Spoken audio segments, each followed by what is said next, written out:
and welcome to the USA Cares podcast. I'm your only host on the regular, Anise McEwen here. Matt's out today working, doing some great work with government relations. He's really made some huge progress this year just as far as some state funding, not only here in Kentucky, but also in Texas. So he's working hard. I'm not going to give him a hard time about it. He's really doing a lot for our veterans. And speaking of veterans, today I have a new guest co-host, and I don't think you've ever been on the podcast. I haven't. Okay, well, this is retired Command Sergeant Major Richard Carullo. Hi, everyone. We call him Rick. Welcome, Rick. Thank you, Anita.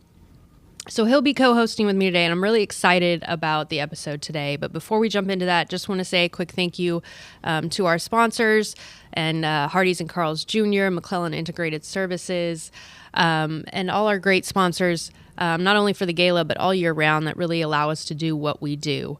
I encourage everyone to research their corporations and the places they business to support those that support our veterans, and also stay in touch with USA Cares. We are on Instagram, Facebook, YouTube, LinkedIn, but you can also sign up to receive our emails to stay up to date on the newsletter and other happenings at USA Cares. And that's also where you'll find more information about what we're going to talk about today. But without further ado, I wanted to welcome in Mr. Jacob Ragain. Jacob. Hello. Welcome in. Thank you very much. Jacob, for anyone who's wondering who's this guy, what is your title? I'm a VA case manager with Wayside Christian Mission. Okay. We work with the VA, and ultimately goal is to get homeless veterans housed. And you see way too much of Richard's face, probably. I'm more Jamie than Richard, More Jamie? but Okay. It's always a pleasure to see Richard. Well, I'm so sorry to have to do this to you on your off day. Jamie's a lot better to look at. So, Rick, to give a little bit of background, some people may not even know that we do this, but this is a federal grant that we got this past year from the Department of Labor. Yes, ma'am. And we call it HVRP, but it stands for Homeless Veterans Reintegration Program. Tell everyone a little bit about what that is exactly. Well, it's a program where we help veterans in about 60 counties in Kentucky. It goes from Louisville sort of down towards Fort Campbell and then everything west. We provide them with child care assistance. We can provide them with clothing assistance. We can provide them with tools and equipment. We can give them bus passes. We can give them fuel cards. There's so many opportunities available for the veterans, and they just don't know about it. Our program, we try to get the word out as much as possible. But in a nutshell, that's what we can provide. And it's great, too, because typically we've been able, through our grants, to only be able to assist those veterans post 9/11, but you can assist at any service time. Yes, even a veteran as old as myself and Civil War. all the way back to the Civil War, we can help them if they're alive. Okay, awesome. So, Jacob, and you work at Wayside Christian Mission, correct? Tell us a little bit about that organization and how you work with USA Cares. Okay, so Wayside Christian Mission, you can go to waysidechristianmission.org. We're one of the biggest providers of just homeless services. We have a low barrier shelter. I'll go into more detail a little bit later, but what we do with the VA is we work with a grant per diem program. So veterans that are eligible for our services, we bring them in, we offer transitional housing, and our goal is A, to primarily keep them safe, and B, and get them housed.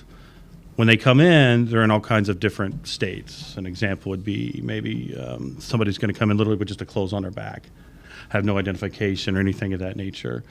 And we take them from there all the way and build them up to the housing process. Now, where USA Cares comes into play is some of those veterans may not have income or maybe have a little bit of income.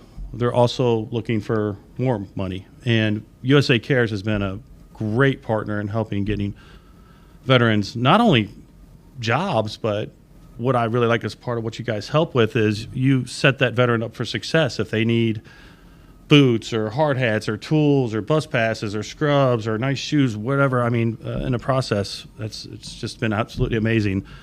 And full disclosure, what's really nice about the relationship with USA Cares is the VA has people that offer job services as well. Mm-hmm. I'm constantly on the lookout for opportunities, and the veterans can hunt themselves. Yes. But we're not in competition. Right. At the end of the day, we want the veteran to get employment. Amen. And if they register with your services and fly employment through another avenue, they can still get my help. Exactly. Right. Exactly. It's just tremendous. It's just been a great partnership. And your guys' response time on coming in and doing your intake process with clients has been absolutely amazing as well. A lot of times it happens the same day I get a client coming in. Hey, are you looking for a job? Let me make a phone call. I get on the phone with Jamie. Yeah. And, she's there within anywhere from 1 day to 3, and we're getting them rolling. So are you working because you're with you work with the VA. Are you working exclusively with vets as a case manager? Yes. Okay. Yes. And you told me you're not a vet, but No. do you have any military, what kind of drove you to do this? Honestly, I worked a long time in a corporate world, almost 20 years, kind of got burnt out on that, tried to make a living as a musician and it failed. And No. yeah. What? Yeah. And then he saw me on TV. Yeah. Yeah. It was at one time. No. What really killed my opportunity with music, at least initially, was COVID. Mm-hmm. And so I actually needed some of the service that Wayside had, and they saw some potential for my talent, and lo and behold, I'm here. So you've been on the other side of it, where you've needed some assistance. I have a background of addiction as well. As many people do, yeah. I've been in recovery for a long time now, though. But if it wasn't for places like the Healing Place, I honestly wouldn't be alive today. That's amazing. So it's part of it. The reason I like doing it is I'm feeling the obligation to give back a little bit. But it's really rewarding, and I think, Rick, you can attest to this. Mm-hmm. But when I get a client housed, we get them furnished, if they got a job and they're rolling, and they're following their budget, they got money in the bank, just to see them come in deflated and scared and leave with, they're still a little scared, but there's some confidence and there's some hope. Hope, yeah. Hope. Mm-hmm. Right. Richard, I'm always amazed because, sometimes I'll speak to you about what's going on with some of the veterans you're working with. And a lot of times there is, as we just touched on, an element of either, a criminal background that is preventing employment, or, substance abuse or a history of substance abuse. Is there things you wish, especially in the civilian world, more people understood about why we see veterans homeless at a higher rate than the rest of the population?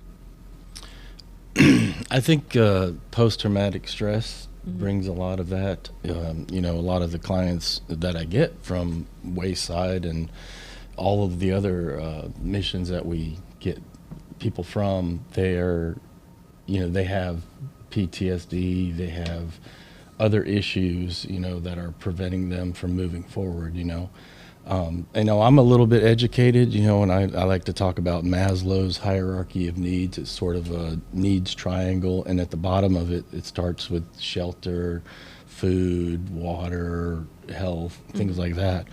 And that's what we need to get them at a level where they have somewhere to sleep and they have medical attention if they need it.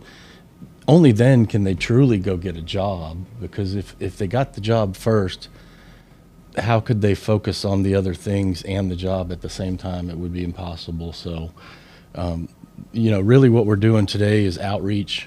Mm-hmm. And I want people to know about our program, and I want them to know that Jacob is available for them. They can just walk in to his office. They could just walk into our office as well. Where are you located, Jacob, for those in the area? 432 East Jefferson Street. Okay. It's corner of Jefferson and Jackson downtown. Now, if you're a veteran coming off the streets and you're looking to get in my program, you actually need to call the National Call Center for Homeless Veterans first to see if you're eligible for the GPD program. I'll go ahead and plug that now. Yeah. 877-424-3838. They're going to determine your eligibility. And also, we're not the only place in town that has this program, but we all kind of got our own little flair. What separates Wayside from the other locations is that we're family friendly. If you're a family, you're going to have a private room. We are very pet friendly. I'm waiting for the day for somebody to show up with an emotional support Burmese python. Hasn't happened yet, but we have a lot of dogs and cats. And as long as you got an immunization record and a proper habitat. Please don't air that. Beep that out. They'll take the challenge. Yeah. I was recently on a flight with 2 emotional support llamas. I don't know where they were, but they were on the plane is what I understood. You don't have to be an emotional support animal for us. As long as you can prove that you own it and you got vaccination records, come on in. Now, we do have a limitation. I don't think we're going to take anybody that has llamas. That's a little big too for us. Yeah. But as it relates to dogs and cats, definitely. We also, there's benefits like our curfew's 11 p.m. Unless you're working, of course. You got a job, bring us a schedule. We got people that work second, third shift, stuff like that. We provide transportation to and from appointments. And USA Cares has even helped out. And if we get to the point where you have a client that has an interview, you'll take them. And we've had some examples of where I've called you and I said, hey, Rick, this person likes to maybe talk a little too much. And you've gone to the interview with them to rein them in. And help, That support's been amazing. But you've got that relationship with those employers. We just try everything we can to set them up for success as it relates to that. So. Yeah. What do you have and you don't have to mention any names, but do you have kind of a good story from someone you've helped maybe that, From start to finish? Well, or you can give us the summary, but something that there was was really a gentleman from Wayside that I got a job. Write it down. Let me see. It's kind of hard to whisper with a microphone. Okay. Do you remember him? The one that's still there? Yes. Yeah. He was a little nervous. So there's a good example of I had a client who, that's a good point you're talking about with mental health earlier and being prepared for this. So he's a little eager and really liked to talk and would go, usually an intake with me takes like an hour, maybe an hour and a half. If you're talkative, hour and a half. His was like 2.5 hours. And what are you doing in an intake? Well, again, a lot of personal information, going over the rules and guidelines and stuff like that, laying that out. It's like an intake anywhere else, especially when you're dealing with stuff as it relates to VA. It could be just filling out paperwork, getting the release form signed, that kind of stuff. But you guys got a package that's just about as thick as mine. So anyway, Rick, I called him and said, hey, I'm concerned about him going to the interview, and I don't know if he's going to interview well. We knew he could do the job. Oh, for sure. It just, so you were kind enough to, not only take him out there, but sit through the interview process. And turns out the location he ended up working at, he's still working there today, and he's one of their most prized people. He's moved, I think he's kind of on second promotion now. Yep, that's right. Good for him. Yeah. Mm-hmm. Good for him. And, so come in with 0 and go to that level. Yeah. Yeah, it's amazing. I've had some other successes too, not maybe specific to USA Cares, but I get some people that come in that are really challenging in the beginning, but really what it is they're full out of a fear and anxiety, and they don't know what they don't know. And it can be a scary proposition to come into a place like that, especially if you've never been homeless before.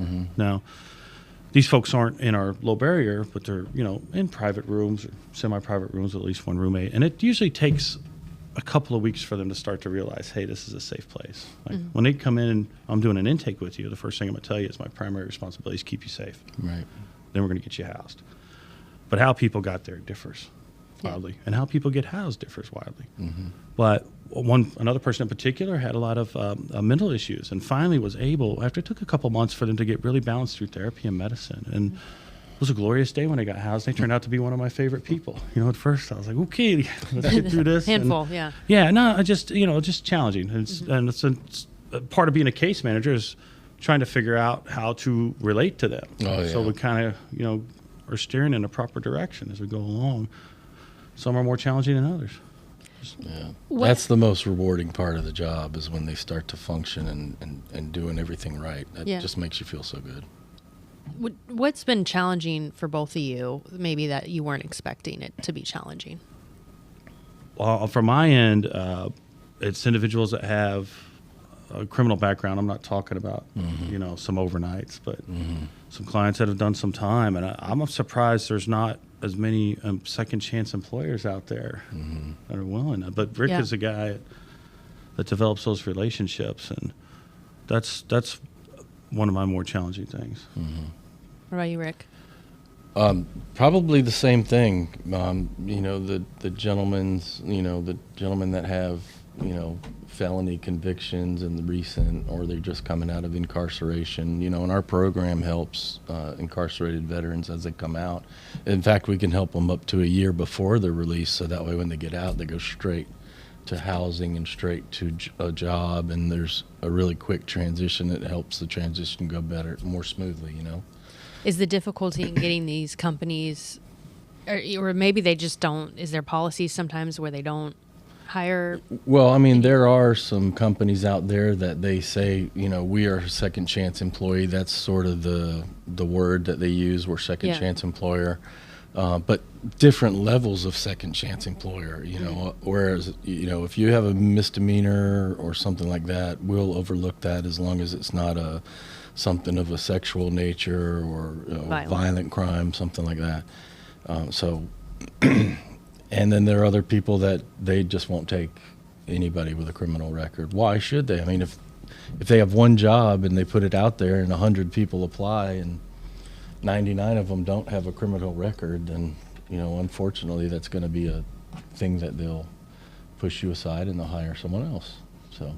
Aside from that, are most employers, when you maybe approach them with what you're doing and trying to get these veterans hired, are they pretty receptive, or what's that journey been like for you? The majority have been sympathetic.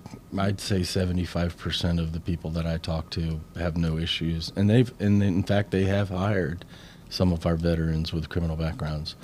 Others have said, we'll have no problem with that, but then they just don't hire the person. And again, it may have something to do with their skills, and it might not have anything to do with the criminal background.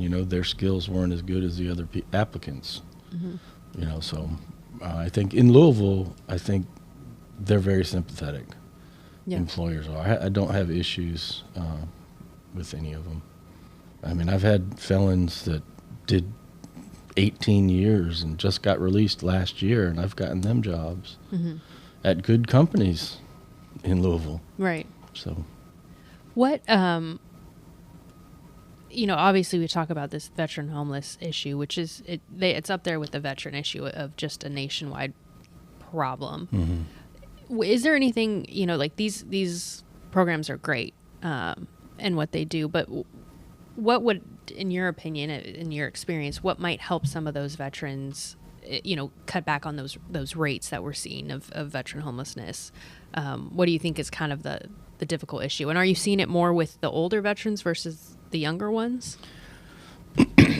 Well, my experience, the largest problem we have here is post-Vietnam to pre-9/11 or pre-Gulf War, so early 70s to 1990. So those guys, I think they're the forgotten few. Some of them were Vietnam veterans that got out during that time frame, and a lot of Americans didn't think highly of Vietnam veterans because, for whatever reason. But I can just say my service to the nation, I raised my hand and said I'd give my life for you and you and you and anyone that I can see. Mm-hmm. And I did that. And all of these veterans did the same. Right. So we should respect that decision. We should care for them if they need it. The problem, again, and I want to emphasize this, is the outreach. They don't know that these new programs are available to them. The PACT Act was something new that the VA had just created to try to grab up some of those guys. And it does if they apply, but if they never apply, they never know, and they have medical issues that need to be taken care of. And if they got into the PACT Act, they would get that service immediately. And they just don't know. What's that? Explain that for someone who doesn't know the PACT Act. The PACT Act, come back to me on that. Let me think about that for a moment. Okay. Because I don't. Is it hard to simplify? It is. It's difficult to simplify. So as most military things are, yes. Maybe Jacob knows because he's a VA guy. So you're probably going to know it a little better than I. But I also know that the VA that deals with homeless here, like a lot of the folks that I deal with, on multiple times a year, they go out and sweep the streets Yep. for individuals looking, and we'll get an influx and intakes from there. So I know there's outreach that way. And then I was actually telling the producer before we started, for some strange reason, my personal cell phone number has gotten out in the country. And what Welcome in the to my last world. year, I've getting calls from literally people in New Mexico, Colorado, Illinois, Florida, wanting to come to my specific GPD program. And some of them have actually come in. Now I got to refer them to the hotline to call to check their availability. But that's been kind of an amazing thing, in that I guess word's spreading that Wayside has a nice program. Come on in. So. And so can you help those veterans, or are you limited to Kentucky veterans, or can you help a veteran? Well, in theory, yes. They got to call that national hotline to determine their eligibility, and in some cases, they figure out a way to travel here on bus, or perhaps the VA might help them with transportation, or if they're in a close enough circle, we'll even go get them. Yeah. Yeah. So real quickly, the PAC Act is You a Googled law this. that This wasn't expands internet. VA health care and benefits to veterans exposed to burn pits, Agent Orange, and other toxic substances. So again, during that time period, that was a time period where those things were high. A lot of soldiers had to deal with those things. So in my opinion, it was the VA's way of just kind of grabbing that 20 years of guys that weren't really taken care of and starting to take care of them. And I applaud the VA for that. Yeah. Yeah. What's been, Rick, like your challenge, would you say, and you were part of the first, team at USA Cares to undertake the HVRP. I know the paperwork side of it is difficult because you are dealing with a federally funded program, but what's been some challenges to this, because this is a new area for the organization in what services we offer? Yeah, it was a brand new grant, and I don't think anyone had the grant previously in this area, and they hadn't had it since early part of COVID. I think the person that had the grant before us, they lost it because of COVID, and COVID, no one was hiring, no one was getting jobs, no one was working in this area, so I think there was a couple of years where no one had it. And then when we received it, we received the grant, and then they had to hire myself and David, and we've gone through a couple case managers.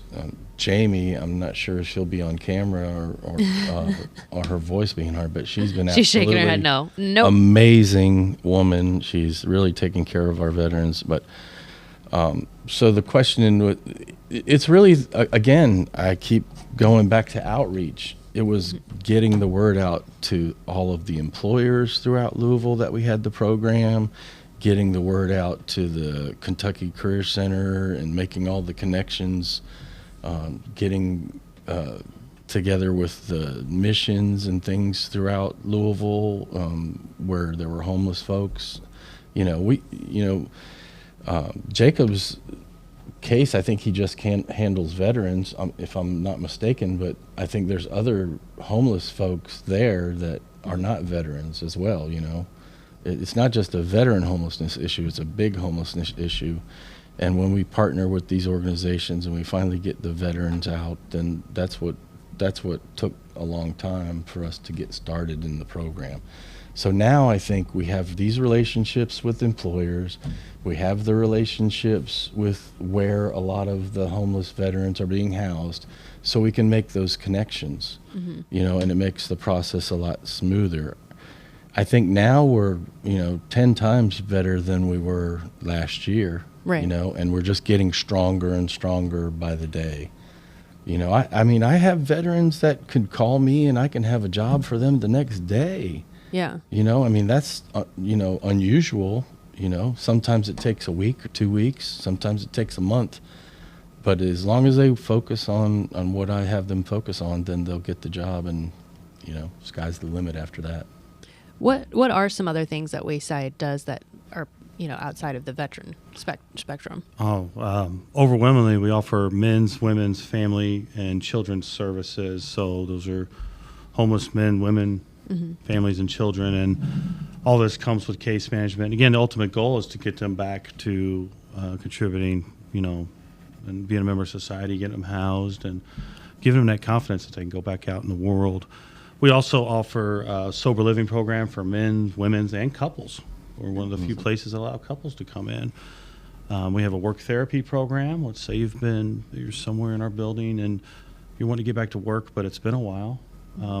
This allows you to get your body back into shape, working the 40 hours. It's training for things that maybe you don't have the skill set for, and to give you the confidence that you can go back to doing that. We also, on top of having a location at the 432 East Jefferson Street, we also have Hotel Louisville. It's located at 120 West Broadway. And there's a lot of things that go on there with social enterprises that helped our entire organization out. For first and foremost, it has hotel lodging, and it's one of the cheaper places to stay in downtown. It's also secure with fencing and security. We offer banquets. We have a cafe there where you can still get a $5 buffet tray through there. Oh, wow. We have a nightclub with Jerry Greens that generates income for it. And we also have a dancing on Broadway. We have a dance hall that's separate from Jerry Greens that these folks come in. On Fridays it's country, Saturdays can be West Coast, East Coast swing, salsa. Every single dime we make through there goes right back into the mission. So it sounds like it's kind of a whole community, of community atmosphere, but community outreach to all parts of the community. Absolutely. It's probably easier for me to tell you what we won't take. Just can't be a registered sex offender, so, or burn your bridge. Yeah. But there are missions in Louisville that will take care of those gentlemen. Yeah. Or females. Yeah. One thing I like about where I work at, it is a Christian mission, it is a nonprofit organization, but we don't care what race, color, creed, sexual orientation, do you identify as male, female, who you worship in your spiritual life. If you want help and we've got that service, we're arms wide open. Come on in. We're going to get you that help. Which is kind of the thing veterans deserve the most, because as Rick alluded to earlier, you raised your hand and you didn't specify who you were going to protect. You just said everybody.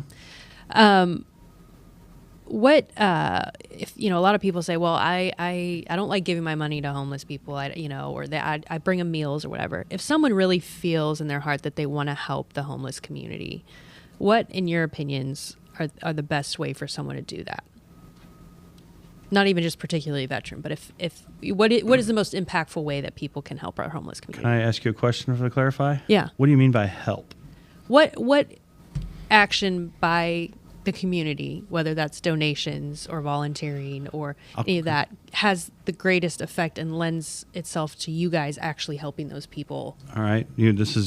Might find this strange. The simplest thing is to offer them a cigarette. Let me tell you why. Yeah, I mean, you're going to have to expand on that one. That will give you a chance to sit down and have a 5 to 10 minute conversation with them and see if they open up a little bit to you and tell you what they need. Now, on the streets, of course, at the shelter, we always need, basically everything. But like socks are one of the primary things requested and that sort of things. But if you're trying to get somebody actually into where they want to help, I would ice break it with a cigarette. And don't have expectations on your end that they're going to open up to you, because chances are they're not. Yeah. I could probably get them open up a little quicker than you can, because I have a little more experience talking to them out of the gate, right? Right. So from there, they'll kind of tell you what they need or looking for. And some of them are brutally honest. Hey, I want money because I'm going to go get a beer. Yeah. You'd be amazed that they'll collect more money off the streets typically than others, because, hey, they're being brutally honest. And people can identify with that. Exactly. You're going to get more money from a guy in a rusty S10 pickup truck than you are somebody in a Bentley pulling up. Right. That's how it works, That's how relate to it. But, to just talking to them and you're trying to really find out, like your Maslow's hierarchy, right? So let's get a little academic here. I'm trying to figure out if they're in the pre-contemplation phase or contemplation phase of the 5 states of change. So if they're in a pre-contemplation phase, the goal is to maybe try to nudge them a little bit to get to the contemplation phase, or at least thinking about making a difference, right? And for the contemplation phase, now we're trying to move them to, let's see if we can plan this and start taking some action, right? So. But it can be a slippery slope. I mean, everybody out there, at its core, what I've realized, and I might be wrong about this, normally I'm wrong about stuff, but at its core, why people end up homeless, at its core root is lack of money management. It could be because they drew away with dope, they don't know how to manage money, they don't have the money to pay rent. Somewhere along the way, if they had the money to pay rent somewhere, they would probably be paying rent somewhere, right? Fair statement. So how you got there can be a plethora of reasons. But what's interesting is when you get to that level where you're on the streets, you'll be amazed at what you will tolerate and what becomes normal. And then things like taking a shower every day aren't normal. And how different that is and how scary that is. And there's some people on the streets that genuinely don't want to come in at all. They are, in some aspects, truly free. They don't want to follow any guidelines. If you're homeless in Louisville and you're hungry, there's something wrong. You're not mobile because there's always there's places to eat all over, right? You just got to know where to go. And most of them do. And they have a lot of resources that bring food to camps and stuff like that. But beyond that, you can live how you want to live. Yeah. Yeah. I love that just element of seeing them and listening to them that does probably more than, what we think other things do. Right. You gotta just pay attention to what they're saying and listen for the seed, and they'll let you know what kind of help they need. Yeah. Rick, your go. Are you just gonna Can you repeat the question? So, yeah. What can people do to really make a difference for not only homeless veterans but the homeless community at large? Yeah, I mean, while I very much appreciate what Jacob said, I would, certainly, I would do that in twos. If I was just going to walk up to anyone on the street and have a cigarette with them, I would not do that alone. I would. Well, yeah, because you're creepy, Rick. Yeah, I know, because I'm creepy, right? So, but with that said, that's wonderful, and I sort of agree with that. I mean, it kind of goes along the lines with the outreach I keep talking about. Don't turn your head away from those people. You should you're turning your head from the mic. There you go. Yeah, don't turn your head away from the people. Turn your head towards them. Ask them if they need assistance. Do a little research yourself. If you're a kind-hearted person and you think you're going to talk to one of these people, do some research to know where you can refer them for service. Maybe get a card or print something off line and hand them something. I keep cards in my vehicle, and I keep a little flyer about the program, and if I see people panhandling, I'll give them that. 100 of them might throw it away, but 100, that one might call or text or email. And I think, again, our outreach, we're starting to get a lot of people inquiring about our program. Not all of them are veterans, not all of them are in our areas, but we can refer them to the other outreach services outside of our area and things like that. So I think don't turn your head away, especially not from a veteran. Why would anyone turn their head away from a veteran? So that's one important thing, that don't dehumanize them. Yeah. They experience a lot of that during the day. And I have a relationship with some of the people that are on the streets around Wayside as well as over by the hotel, and I can walk through, but I always make it a point to say, hi, how's everybody doing today? Feeling good? Just in passing, just to humanize it, because they're not used to hearing that. Yeah. Yeah. I mean, some very well-educated individuals. I have guys with master's degrees, and they have years of experience as senior production managers at large corporations. Yeah. And they just had a difficult thing that happened in their life, and they went into addiction, and now they're out and they're not addicted anymore, and they want to restart their life. Right. So. And the important thing that we have to reiterate a lot of times too, when we're promoting the HVRP program, is homeless doesn't even have to be on the street homeless. That's right. You work with some individuals, some people may have a veteran sister or brother that's staying with them that really doesn't have their own place or can't provide for themselves. That counts, in the so program. we consider that someone at risk. So if you've been at risk of homelessness in the last 60 days, you can call us. So that means, you lost your job and you were trying to get another job, and it took you 60 days to get that new job. Well, you have a couple months that you weren't able to pay for things because you didn't have a job. Right.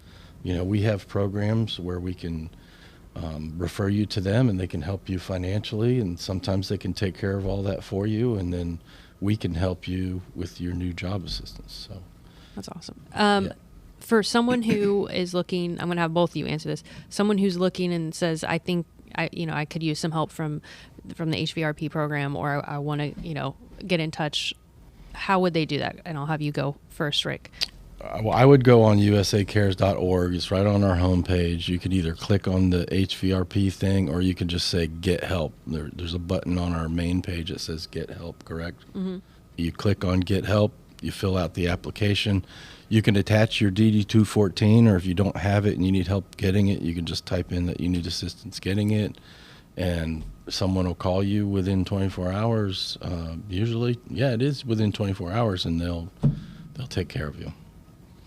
And Jacob, for you, go again. Tell us some of the, it's not exclusive if someone is involved with Wayside Christian. It's not exclusive to veterans, but how can they reach out to you guys or get some assistance? Okay, well, our number is 502-584-3711.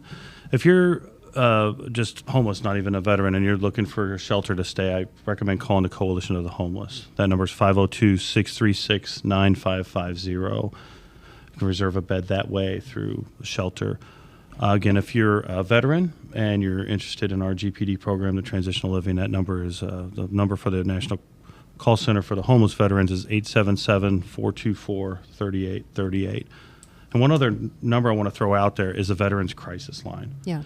So anybody that's in crisis, especially if you're feeling like you're about to lose control or you're having suicidal ideations, please call 1-800-273-8255, press 1, or you can go to veteranscrisisline.net or text 838-255.